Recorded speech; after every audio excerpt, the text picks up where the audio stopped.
좀 시원해졌지요? 네. 확실히 차이가 납니다. 아침에 온도를 재보면 30도가 넘었는데 오늘 아침에 28도거든요. 사대한 바람이 고 많이 좀 심해진 걸 느끼고, 더위지가 아무리 강력할지라도 계절의 변화에는 순응할 수밖에 없을 겁니다. 아마 이번 주간만 지나면 가을의 성난이 우리가 하는데 좀 더 힘을 냅시다. 오늘 예수님께서는 누가복음 12장 49절에서 나는 세상에 불을 지르러 왔다. 이 불이 타올랐으면 얼마나 좋을까. 이렇게 말씀하시고, 또 12장 51절에서 나가 세상에 평화를 주러 왔다고 생각하냐? 오히려 분열을 일으키러 왔다. 이렇게 말씀하시는 예수님을 보면 우리가 상상이 안 되죠. 마태복음 10장 34절에서는 분열 대신 칼이라고 표현합니다. 내가 세상에 평화를 주러 왔다고 생각하지 마라. 평화가 아니라 칼을 주러 왔다. 분열과 칼은 같은 의미입니다. 마태복음은 칼이라고, 누가복음은 분열이라고 하는데, 어쨌든 불을 지르고 칼을 휘두르시는 예수님을 상상해 봅시다. 절대로 의의지도 않고 이해도 안 됩니다.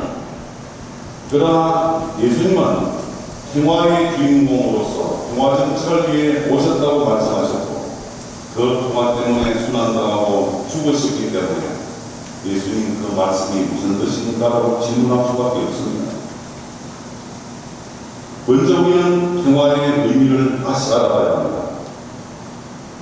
예수님은 요한복음 14장 27절에서 나는 너희에게 평화를 남기고 간다. 내 평화를 너희에게 준다. 내가 주는 평화는 세상의 평화와 같지 않다. 여기에 초점인데, 세상의 평화와 예수님이 주는 평화와 다르다는 겁니다. 우리가 흔히 말하는 세상의 평화는 무엇입니까? 전쟁이나 외부의 이역이 없는 상태를 평화라고 합니다. 그러나 진정한 평화는 외적인 안정은 물론이고 내적으로 정의가 실현되며 영생에 대한 확신이 보장될 때 참된 평화라고 말합니다. 주님께서 주시고자 하는 평화는 그러한 평화입니다. 외적인 위협이나 공격에 두려움 이런 것 없는 것이 아니라 내적으로도 안정된 삶을 살면서 기쁨과 평화를 누리며 영원한 삶에 대한 보장될 때 확실한 평화라고 하는 것입니다. 그런 평화를 누리기가 쉽지 않습니다. 왜냐하면 우리 주변에는 반대 세력이 너무 많고 기존 질서에 안주하려는 자들과 갈등을 일으키기 쉽기 때문입니다. 그래서 때로는 그들과 대립해야 하고 그들과 분열도 가져오게 된 것입니다. 참된 평화를 추구하려고 하는 사람과 그냥 있으려고 하는 사람 간의 대립이 생긴다는 것입니다. 분명히 주님의 평화와 세상의 평화는 다릅니다. 그래서 주님이 불을 질러 태우시려고 하는 것과 칼로 자르시려고 하는 것은 참 평화 실현에 방해되는 요소들입니다. 그것을 태우고 그것을 자르려고 하는 것입니다. 세상의 평화에만 안주하려는 세력입니다. 예수님은 이러한 것들을 모두 없애려고 당신의 길을 가셨습니다. 성경에서 불은 하느님 말씀을 의미합니다. 그러므로 하느님의 말씀인 불은 변화와 개혁을 불러일으키며 우리 자신들을 정화시켜 세상을 좋게 바꾸시려고 합니다. 우리도 그러한 불로서 주님께 나가는데 걸림돌이 되는 요소를 불태워버려야 합니다.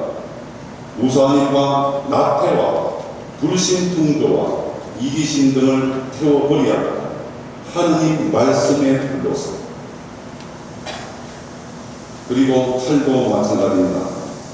참 평화 실현에 불필요한 것들을 잘라내야 합니다. 부패되는 부분을 도려내야 합니다. 그리고 마귀와 미신적인 허리의식도 모두 끊어버려야 합니다. 이렇게 불로 태우고 칼로 자르는 과정은 몹시 어렵습니다. 고통스럽기도 합니다. 그래서 저항도 만만치 않습니다. 그러나 선택은 우리에게 달려 있습니다. 태우느냐 마느냐, 잘라내느냐 그냥 내버려 두느냐, 이러한 갈등과 분열 속에서 우리는 살고 있습니다. 그러나 참 평화 실현을 위해서는 주님 말씀에 불과 칼을 사용하는 현명한 결단을 내려야 합니다. 한국 천주교 창립이 1784년도에 되었는데 1년 후 1785년에 지금 명동 성당에 자리한 김건우 집에서 신자들이 집회를 갔다가 잡혀간 사실이 있습니다. 대부분 사람들은 분방되었어요. 처음이기 때문에, 또 잘 모르고 했던 때문에. 그러나 김건우만은 기함을 가서 어디 와서 세상을 살아갑니다. 미란까지 와서 지금 몇몇 성지는 쪽에서 사망했던 기록이 나옵니다. 이 사건을 교회사에서는 을사추도 적발 사건이라고 합니다. 그때 신자 가정에서는 신앙을 버리게 하는 각가지 방법이 동원되었는데 가족 간에 갈등이 생기고 분열이 생겼습니다. 하느님을 계속 믿겠다고 하는 가족과 이 일익의 사모만 통제를 하고 금지하라고 하는 사악을 왜 믿느냐 하고 버리라고 하는 가족 간의 갈등이죠. 그 갈등 속에서 그들은 서로 이야기하고 설득하고 때로는 소원하게 지내면서도 신앙을 계속 지켜왔습니다.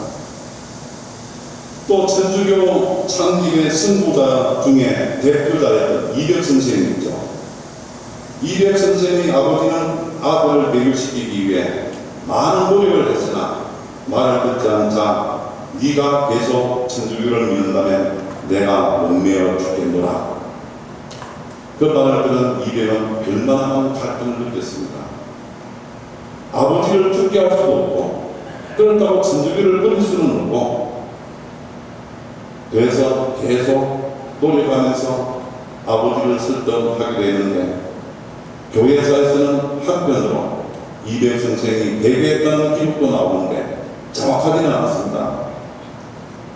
그래서 우리는 오늘 예수님께서 말씀하신 복음 말씀을 이해할 수가 있어요. 한 집안에 5식구가 있으면 세 사람이 두 사람을 반대하고 두 사람이 세 사람을 반대하고, 아버지가 아들을 반대하고 아들이 아버지를 반대하고 분열이 생긴다. 또 왜 그러냐? 진리 추구를 위해 살려하는 사람과 그냥 안도하면서 살려하는 사람은 가족 간에도 분열이 생긴다는 것입니다. 어머니와 딸 사이에서도 생기고 밖에 있을 때 다 그랬죠. 그러면 우리는 어떻게 하는 것이 올바른가? 더 큰 진리 추구와 평화 정착을 위해서 때로는 집을 떠나고 가족을 버리고 한 세계를 나라를 위해 민족을 위해 못 받는 사람들도 많이 있습니다. 하나님을 위해 신앙을 위해 순교하는 사람도 너무 많습니다. 그런 현상은 요즘도 마찬가지입니다. 지금 같이 살기 좋은 이 시대에 올바르게 정의를 구현하며 솔직하고 정직하게 살 거나, 다른 사람들이 다 그렇게 하는데 나도 그렇게 할 거나, 거짓과 위선 속에 살 거나, 진실되게 살 거나, 이것은 규모는 작지만 옛날의 그런 갈등과 지금의 갈등은 똑같다고 생각합니다. 그러면 오늘 우리에게 예수님이 주신 말씀은 불을 지르러 왔다 하신 예수님 가르친 대로 우리도 불을 지르야 합니다. 우리도 칼을 빼서 자를 것은 자르고 도려낼 것은 도려내야 합니다. 이것이 우리에게 주신 사명입니다. 왜? 주님께서 그렇게 하셨고 그렇게 하라고 하셨을 뿐만 아니라 우리가 주님을 믿는 신앙인들이기 때문입니다. 신자 여러분, 누구나 인생의 의미는 진리 죽으라고 했습니다. 공자님도 아침에 진리, 도를 깨달으면 저녁에 죽어도 여한이 있다고 했습니다. 참된 평화 시대를 위해서 많은 사람들이 지금도 몸바치고 있습니다. 그러면 우리는 그러한 자들의 연대에 속할 것이나 아니면 현실 안주에 무산이라고 해서 떠나는 것은 우리의 선택에 달려 있습니다. 그러나 우리를 둘러싸고 있는 어둠의 세력들은 이러한 것들을 거부하고 있는데 과연 거기에 우리가 연대할 것은 아닌 것입니다. 그래서 참 평화는 결코 그려주어지는 것이 아닙니다. 그만큼 피를 흘리고 땀을 흘려야 대가를 치루어야 얻어지는 결과일 것입니다. 예수님도 반대자들의 박해를 얼마나 많이 받았습니다. 그리고 마지막으로 죽음까지 당하셨습니다. 그러나 부활의 승리를 누리셨기에 예수님은 진리를 위해 몸바치는 사람들이 되라고 마지막으로 권고하셨습니다. 그러므로 우리도 이 세상에 사는 동안 하느님의 말씀이 불같이 타오르게 해야 합니다. 우선 내 삶 속에 하느님 말씀이 살아 움직이고 타올라야 돼요. 그래야 그 말씀대로 살아있지 않겠습니까? 그리고 예수님의 말씀처럼 예리한 칼날이 내 안에서 간직 되어져야만 내가 그 칼을 사용할 수 있을 것입니다. 그리고 내가 부족하고 잘못된 것에 대해서는 다듬어져야 합니다. 나를 다듬어야 하는데 나를 다듬지 않고서 상대방을 바라볼 수가 없을 겁니다. 또는 내가 원하는 것이 있으면 깎아져야 하고 부서져야 할 것입니다. 그래서 참된 진리 주고와 평화시대를 위해서는 그만큼 아픔과 고뇌를 깨려야 한다는 것입니다. 그런 것 없이 우리는 더 나은 삶을 살 수 없다는 것이 오늘 복음의 가르침일 것입니다. 신자 여러분, 우리 오늘 누가복음 12장 말씀을 통해서 세상에 불을 지르러오신 예수님, 칼을 휘두르시는 예수님을 마음속에 새기면서 우리도 우리 주변에 우리 삶 속에서 그러한 불길이 솟아오고 칼이 움직일 수 있습니다.